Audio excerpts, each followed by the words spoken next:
Bom dia a todos, bem-vindos ao 24º Seminário Internacional de Educação, Tecnologia e Sociedade. Bom dia, bem-vindos. Meu nome é Abraham Bernardes Gomes e eu sou pesquisador doutorando na Universidade de Múrcia. E comigo trabalharemos um pouco sobre o engagement, influencia os estudantes no que se refere ao texto educativo. Para isso, o primeiro que devemos abordar é a escola, esse contexto no qual se produzem as mensagens.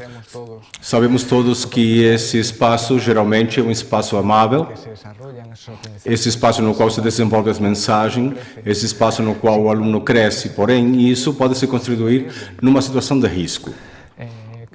O que é isso? Entendemos essas situações de risco nas quais a escola se converte quando se sucede isso.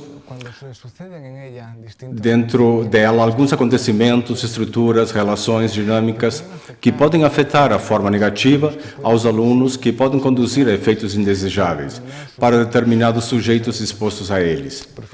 Mas chama atenção, pontualmente, a esses determinados sujeitos, pois todos sabemos que há uma grande diversidade de alunos. Há muitas turmas de alunos, cada um tem suas próprias características. Temos esse aluno normal, comum, esse aluno que desenvolve suas atividades acadêmicas normalmente, esse aluno que vai à aula, aprende, é aprovado nos exames, que não tem maiores problemas com isso. No entanto, também estamos em contato com certos alunos que se consideram em situação de risco. Mas quem é esse aluno? São aqueles indivíduos também, que pode ser um coletivo, entidades, que devido a características pessoais, emocionais, comunitárias, sociais, familiares, tem uma probabilidade muito alta de chegar a esses resultados indesejados que produzem as situações de risco por culpa dessa influência dos contextos de risco. Como se relaciona isso com o engagement e a escola? Sabemos que o engagement é um construto multidimensional, no qual intervêm elementos cognitivos, emocionais de conduta, por ações de outros agentes, que quando o aluno está conectado com seus estudos, o que faz é envolver-se na sua atividade acadêmica, tem um alto índice de participação. No entanto, quando esse nível de engagement, quando esse desafeto aparece, o que se cria é uma perda de interesse desses estudantes. Então, os contextos escolares se tornam hostis. A educação que se lhes oferece não serve para eles. É gerada uma rejeição muito grande. E como vemos isso dentro do contexto escolar? Dentro dessa escola mais burocrática? Podemos ver isso com as etiquetas. Algo muito recorrente que acontece em todo o entorno da escola, do entorno da administração, da normativa educacional, é catalogar os alunos. Temos, por um lado, esses alunos normais, por outro lado, os alunos outros são geralmente agrupados e que gera isso é uma nuvem de etiquetas que se arrastam, que se designam a esses alunos e os acompanha durante toda a educação. Temos esses alunos com descalculia, esses alunos de compensação, o que gera neles é uma marca que os acompanha e gera também uma perspectiva de déficit neles. Esse segundo elemento que encontramos no contexto escolar, uma perspectiva de déficit que vai ser um acompanhamento ao primeiro elemento, no qual vai ser gerado para esses estudantes um problema.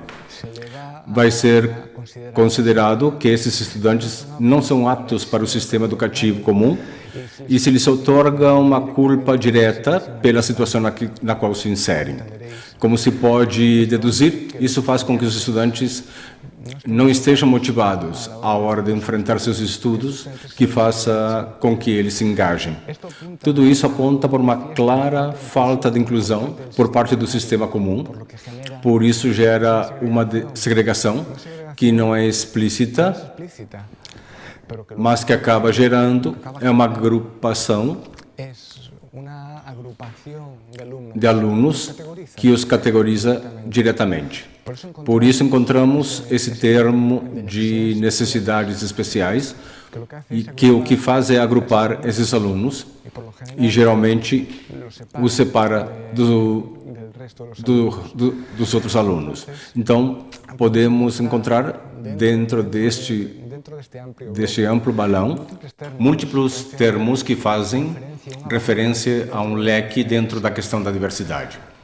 Encontramos alguns como os da dificuldade de adaptação, de aprendizagem, as de adequação curricular para os alunos, termos genéricos de atenção à diversidade,